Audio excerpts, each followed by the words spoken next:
So about 6 months ago, every single person thought I was crazy because I made a bold move and booked a one-way flight from Canada to Eastern Europe. I lived in places like Warsaw, Kraków, and I even was able to experience Ukraine, specifically Lviv and Kyiv during the war. So if you've ever thought about exploring these places or maybe even potentially living in them, then in this video, I'm going to dive deep into what it's like to live there, the cost of living, the networking, the dating, and the weather, and so much more. So let's dive right into the video, guys. So first, I just wanted to start off why I chose Eastern Europe and specifically Poland and Ukraine. One of the reasons why is because I was actually born in Canada, but a lot of my ancestry, my roots are from that region.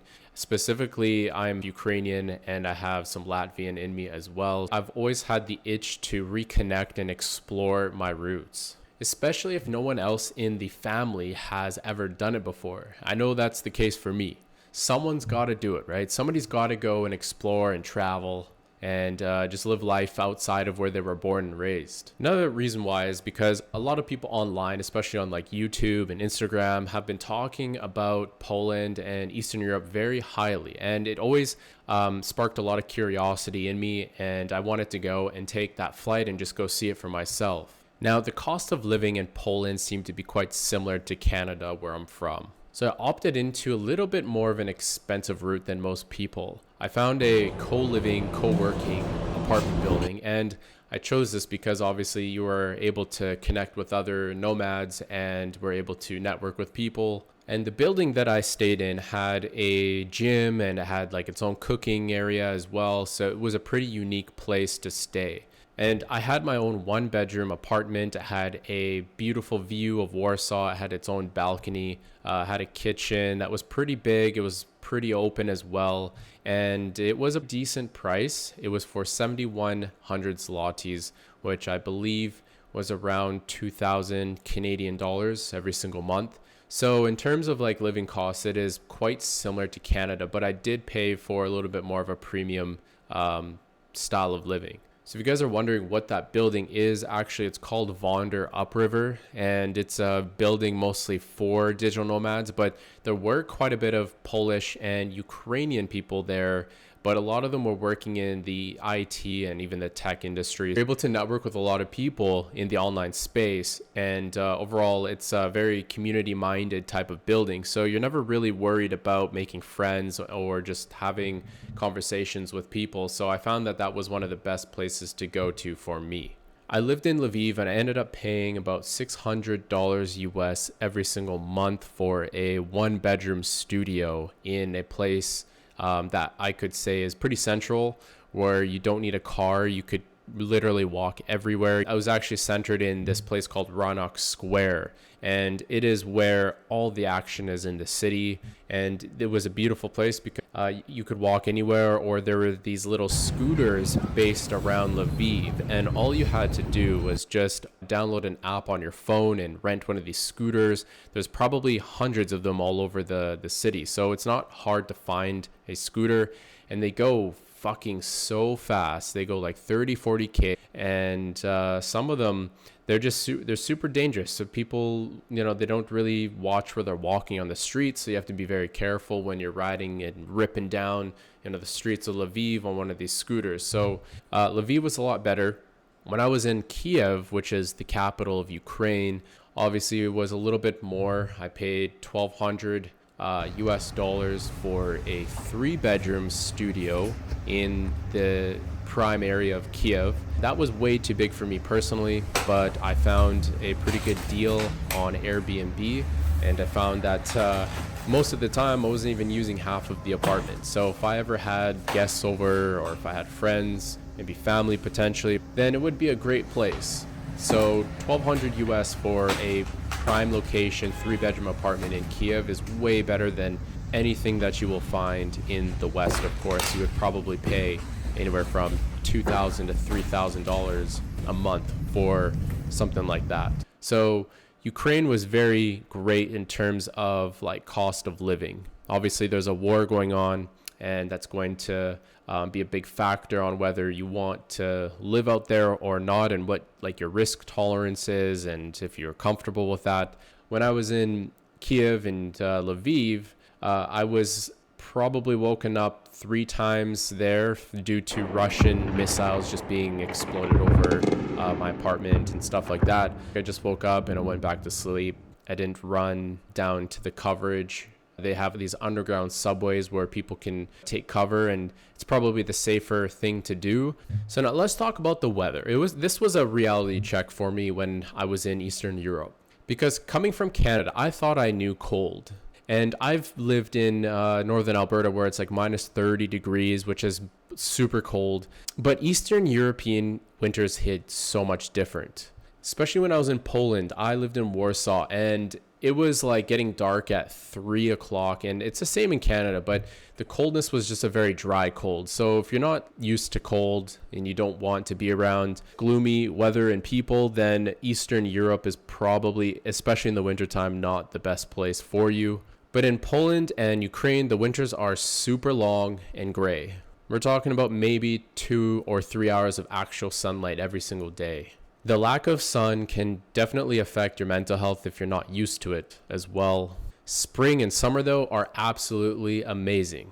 Everything comes alive in the cities in Poland and Ukraine, and the contrast between winter and summer is absolutely insane. But here's the thing, is that because everything is so walkable, you're not really stuck in your car worrying about like scraping snow and all those small things that could be like really annoying in Canada and even United States. So now let's talk about income and what are the possibilities on making money out there. And for me, I have chosen the path of remote online sales.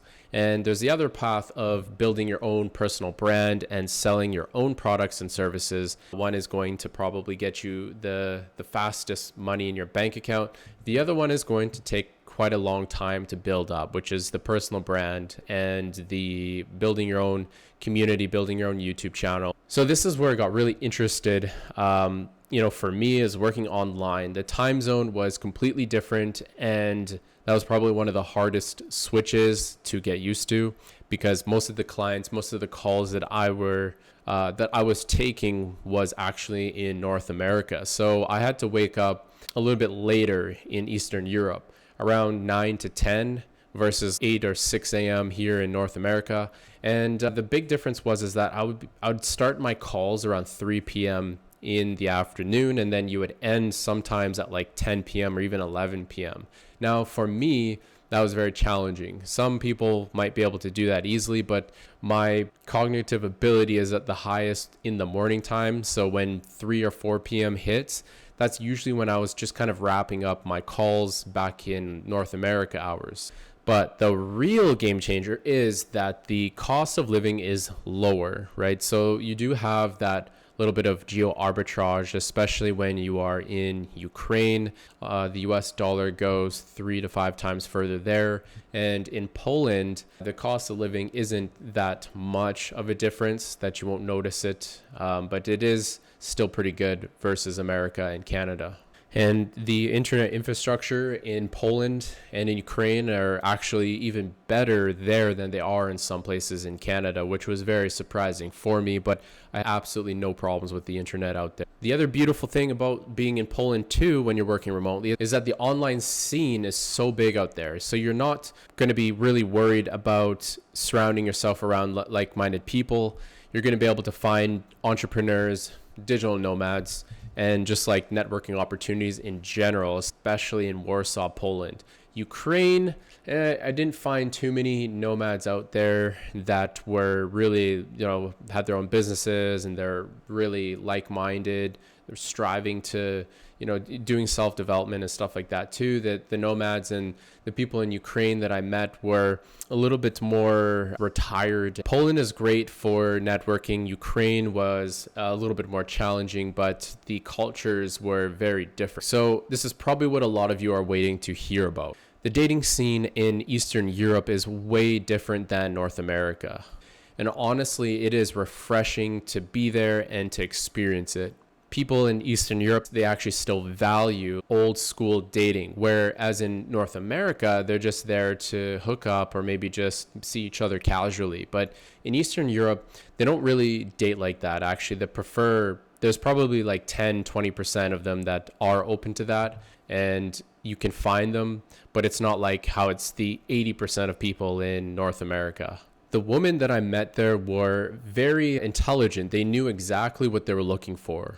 And they're also very ambitious, and they're very educated as well. There was really no mixed signals. There was no games. They really appreciated when you take the lead, you dress well, and you overall just have your life together. That will set you apart from 90% of the locals and the other nomads, the other people who are just traveling. Maybe they're just there for fun, they're backpacking. If you take care of your body, your finances, you pretty much just have your entire life in order. That's what they're really looking for out there. Now, in North America, I know that a lot of the women, they care a lot more about status, and they care a lot about how you look, their image, and all that stuff. In Eastern Europe, yeah, there's just some of that out there as well, but it's not as prevalent as it is in North America. The challenge can be the language barrier. So a lot of people, they do speak some English, especially in the bigger cities, which actually really surprised me when I was in Warsaw, Kraków, and even Kyiv in Ukraine. You could always find somebody that speaks English around you. There's also way less of that Western dating app, Tinder, Bumble, Hinge culture. The best way to meet people in Poland and Ukraine was through your social circle, like going out in events, dinners, meeting new friends. Like what I was able to do in Ukraine was actually go out and play hockey. So I was able to connect with a lot of the Ukrainians who play hockey because I played hockey my entire life in Canada. And I was able to meet some guys at the rink. We would go out for some dinners, some hookahs. They would introduce me to their friends. And it was just a lot easier than having to go on the streets and doing cold approach to women who don't even speak English. And I find that's an entire video in itself, but I think it's a complete waste of time, especially out in those regions in the world where the cultures are just a little bit more cold. They're closed off, and they're not quite as friendly up front. But once you break that barrier, that coldness, then the Slavic culture and the Eastern Europeans, they really open up to you, and you will connect with them more than you do, I would say, than the surface level relationships that you can have back in North America. So the biggest thing that I learned from traveling to these places was that there is a whole world out there that we're conditioned to think that it is inferior and almost even dangerous. But in fact, it is the complete opposite. These places, they probably have their shit together, things figured out, society in order more than what we do in the West. The sense of community, the work-life balance, and even just the respect for tradition and culture. It made me question a lot of the assumptions that I used to have and a lot of people have in the West, especially around like success and happiness. So if you're on the fence about making a move or even just checking out Eastern Europe, I would say just do it. You won't know until you actually get there and experience it for yourself. The worst thing that can happen is that you just come back home with a brand new perspective on life and some new experiences. So that's it for this video, guys. Hope you enjoyed it. We'll see you guys on the next one.